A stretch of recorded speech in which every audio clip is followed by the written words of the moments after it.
Заштита на животниот стандард на граѓаните, како што највечерва во тема на денот разговарам со Фатмир Битики, поранешен вице-премиер за економски прашања и актуелен пратеник од редовите на СДСМ. Господин Битики, добро вечер и благодарам што сте со нас. Благодарам на поканата. Точно 3 недели денеска се навршуваат од почетокот на нападот врз Иран и конфликтот на Блискиот Исток. Што мислите вие? Дали оваа најава од страна на владата дека утре напладне ќе се одржи вонредна седница на која што ќе се носат одредени мерки за заштита на животниот стандард е задоцнета?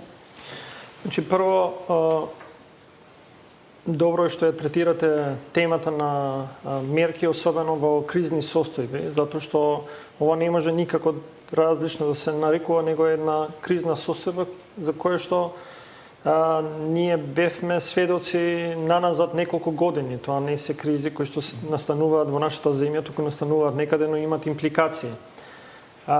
И ова е исто да донесете мерки 3 недели од кога конфликтот е започнат, кои што најверојатно би се примениле за 5 до 6 дена или недела дена од денеска или утре, кога веќе ќе бидат донесена, затоа што за одредени мерки треба законски решенија.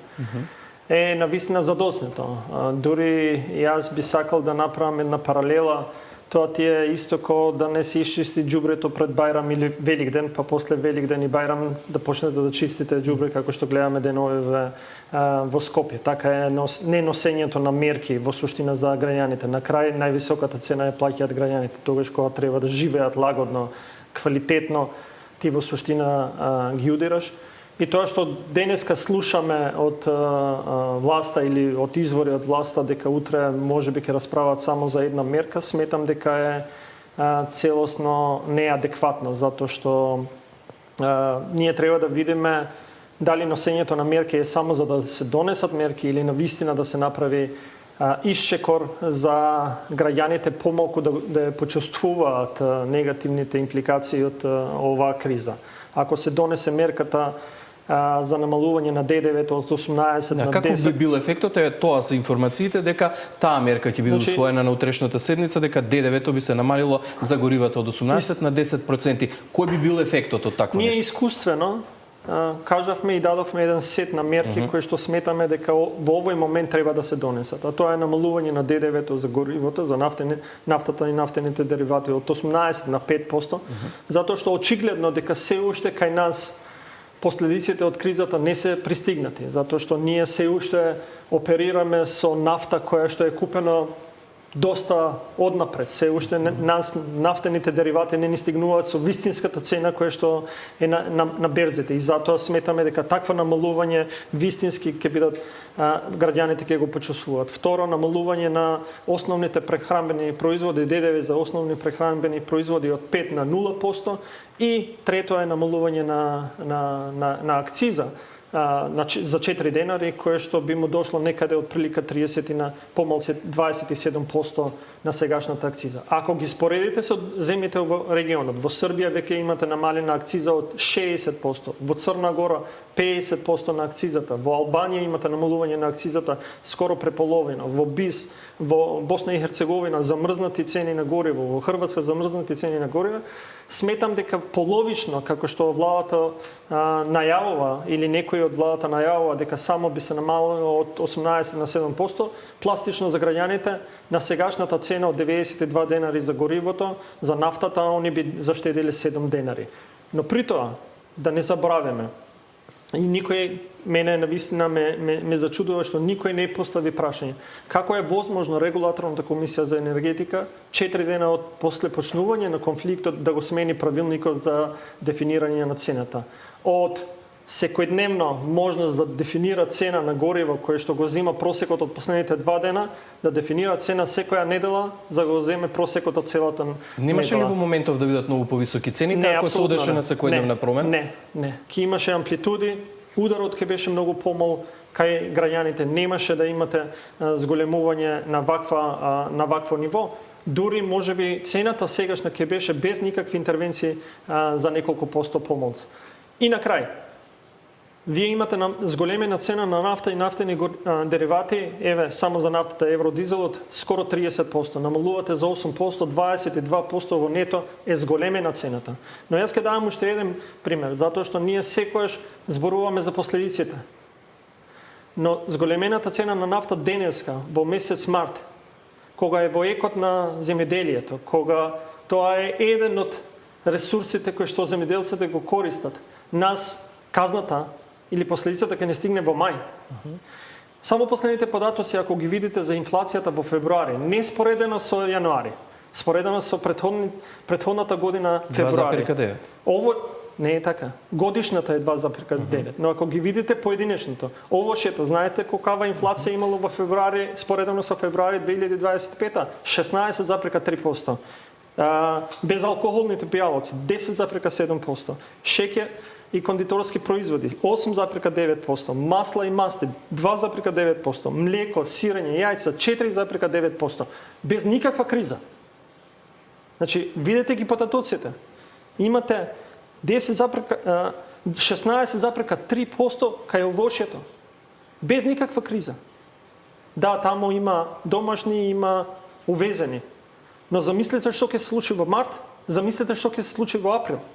Ние ќе треба да очекуваме 10 до 20% зголемени веќе цени на прехранбените производи, затоа неносењето на мерки за намалување или еве ние не велиме ограничување на маржи и така натаму, но барем на ДДВ-то за основните прехранбени производи нема ни да има никаков ефект и секако цената ќе ја плаќаат граѓаните. Да, но тоа сакам да ве прашам, сите зборуваат дека нема да заврши брзо овој конфликт и дека последиците ќе бидат уште потешки и уште посериозни. Дали таков еден момент ги оправдува одлуките на владата што одложено действуваат, чекајќи го посилниот удар на кризата за подоцна да реагираат кога евентуално цените на нафтата би стигнале на многу повисоко ниво. Оправдувањата на представниците на владата се дека во моментов Македонија има најевтини горива во земјите од регионот и едни од најевтините во Европа. И цените во моментов реално не се многу зголемени во трговските објекти. Од она што го гледаме и од анализите на ССМ покажуваат дека одредено зголемување и на државниот пазарен инспекторат се бележи кај јајцата и кај зејтинот. Да, дали од тој аспект потрошувачката кошница во месец отприлика 7 евро поскапува, 493 денари последните податоци кажуваат дека за еден месец е зголемена потрошувачката кошница, што е значително многу за едно семејство кој што се приматели, да кажеме, на минималната плата. Но многу ми е интересно споредбата. За економија која што е трета во Европа, како што обичаат владата да кажува, несвојствено ми е да се споредувате со соседите кои се последни во Европа. Ако сте трета во Европа, треба да се споредите со мерките кои што ги носат во Германија, во Франција, во Шведска, во Норвешка. Зошто? Во Франција, пример, носат веќе пред 15 дена носеа мерки за заштита на стандардот на граѓаните. Зарем тие се послаба економија од Македонија? И затоа убедувањето дека се живее убаво и ние сме трета економија во Европа и сега ние треба да следиме како кај нас се однесува кога знаеме дека над 60% од прехранбени производи се увозни, ние не произведуваме доволно за нашите потреби, кога знаеме дека 100% сме зависни од нафта и нафтени деривати, ние немаме никаква известност, а за жал целиот транспорт ни е заснован на нафта и нафтени деривати, кога знаеме дека дел од стопанството, особено странските директни инвестиции, странските инвеститори користат газ како енергенс, а газот веќе е двојна цената него што беше пред почетокот на кризата, вие не може да кажете чекајте, добро е, ќе видиме за тешки времења. Кубурата не се чува за тешки времења. Овие се тешки времења. Денеска треба да се донесат мерките, утре е веќе касно. И затоа сметам дека се враќаме на дискусијата во 2022 кога јас бев дел од извршната власт заедно со моите колеги. Тогаш за ден до два зборувавме со вас како новинари и со целата јавност. Дали се задоснети мерките, но ги носевме.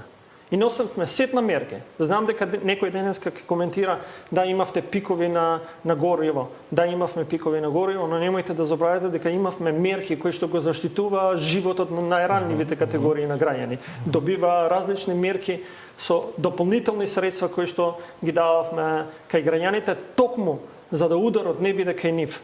Во овој момент тоа што треба да се заштити е животниот стандард на граѓаните, а не интересот можеби на бизнес заедницата и на владата, затоа што очигледно и еве јавно ќе ја отворам дилемата. Дали можеби намерно овие 3 недели се дозволи да имаме покачени нафтени деривати за да се зголеми приходите кои што не се планирани во буџетот, кои што како кубури со средства, а дополнително дел од тие средства нели одат и во бизнес заедница. Тоа сакам да ве прашам, сакате да кажете дека буџетот е празен?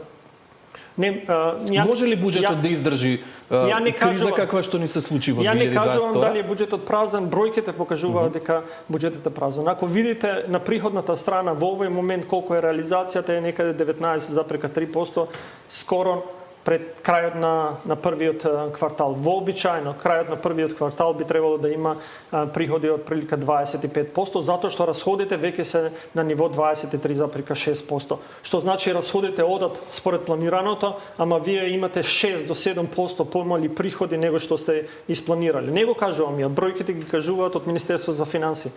Јас само стравувам дека при немање пари во буџет, при намалена ликвидност, при должење и како многу на стопанството, да не носиш мерки кои што ќе им помогне и на стопанството и на граѓаните, навистина ме загрижува како граѓанин, не како опозиционер, не како политичар, како граѓанин ме загрижува дали ние имаме воопшто предвидливост што ќе не снајде во 2026.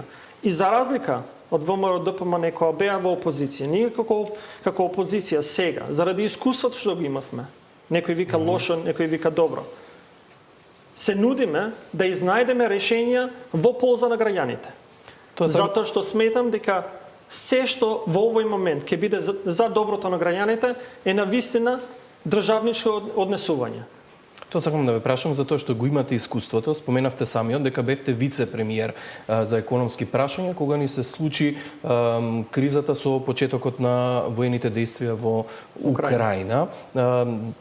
Како последица на тоа ни се случи највисока инфлација во државата и највисоки пикови на цената на горивата во државата. Ако ве прашаат од владата, не знам дали ве прашале досега, кој би бил вашиот совет, што треба да се направи? Значи, јас пак ќе кажам, може да се споредат, но не, затоа што се случуваат во различни временски периоди. Нас ни се случи кризата во Украина да почне во екот на грејна сезона, кога енергенците се најпотребни, гасот е многу потребен и во исто време се случува 24 февруари беше почетокот на воените действија во Украина. Пикот на инфлацијата и пикот на порастот на цените се случија во различни временски периоди. И јас навистина сметам дека во овој момент е нужно заштитата на животниот стандард на граѓаните. И треба, ако треба дури да се интервенира буџетски, со различни мерки за најранливите категории на граѓаните, тоа да се направи. И по цена на скратување на непродуктивните расходи. Ја не велам скратење на тоа што оваа влада има ставено се за растот, а тоа се капиталните инвестиции, јавните инвестиции. Не, да не ги чепкаме јавните инвестиции, но има доволно непродуктивни расходи кои што можат да направат да граѓаните помалку бидат загрижени за иднината, да кажеме, во овој кризен период. Секое кажување дека кризата за некој ден ќе заврши, сметам дека е само еден наоѓање на едно алиби кој што не е вистинито. Нит ние сме актери во оваа криза, нит можеме да влијаеме. Ние треба да се спремеме како кризата да продолжи неколку месеци. И затоа носењето на мерки треба да биде автентично само за оваа држава, независно што другите држави прават. Независно дали цената во Србија се уште на горивата е поскапа, ние мораме овде да видиме дали животниот стандард овозможува да нашите граѓани продолжат да плаќаат толку висока цена на горивото, па и на другите производи. Сега на почетокот рековте дека ќе почекаме да почне да важи и да се применува оваа мерка која што утре би била усвоена на владата. Го погледнав распоредот на собраниски седници, првата е закажана во четврток. Да, не значи ли ова дека не би можела да се закаже вонредна седница во понеделник? Да, деловоднички во собранието во четврток има ден за пратенички прашања. Ние веќе имаме поднесено 3 законски решенија како опозиција. Во четвртокот пред крај на работа 4, ако не сум грешка, ДДВ од 18 на 5, акцизите за 4 денари, ДДВ укинување на основните и преполовување на цените на патарините. Да, тие се предадени, мислам дека технички не е даден законот, тој најверојатно во понеделник може да биде дадено за намалување на ДДВ-то од 5 на 0%, но веќе се дадени во службите на собранието. Ние очекуваме веќе во понеделник председателството на собранието заедно со председателот Гаши да каже дали би свикале вонредна седница. Ние секако собранието и пратениците сме во заседание 24/7. Ние можеме да сидиме. Ја мислам дека секој одолговлекување на носење на законите, законските решенија се таму. Не треба да дојдат нови законски решенија од владата, да седнеме, да ги донесеме и по прв пат да покажеме дека кога е во прашање интересот на граѓаните можеме да најдеме компромис, независно од кого доаѓаат. Ако навистина толку владата и владината коалиција не сака да прифати предлог од опозицијата, нека ги препишат истите законски решенја, нека дојдат или нека се потпишат на истите законски решенја. Има можност електронски дури да се приклучат овие денови, затоа што веќе се во собранискиот систем и да завршим работа веќе во понеделник, за да од вторник го фатиме тој уште еден пик кој што најверојатно од регулаторна комисија за енергетика би дошло. Ќе почне да важи од вторник, без разлика на одлуката на владата, како пратеник, како избраник на граѓаните, дали ќе поддржите предлог кој што би дошол од владата, а кој што се однесува на заштита на животниот стандард? Значи, јас стојам на ставот дека во овој момент намалување на ДДВ од 18 на 10 не е доволно.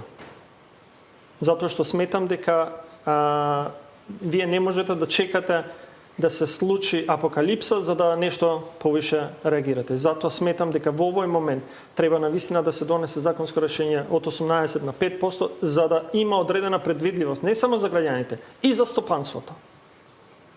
Овде не можеме да занемариме како ќе се однесува стопанството, затоа што они се генератори на економскиот раст и развој во нашата земја. Ние мораме да им укажеме одредена предвидливост и затоа компромисот нека биде да се донесе законското решение со времетрање за неколку месеци, за да нема навистина голем удар врз приходите на државата, но јас сум спремен да разговараме за мерки кои што навистина се подобни. На маса се мерките кои што како опозиција веќе ги предложивме, да видиме што владата ќе донесе, се што е за доброто на граѓаните.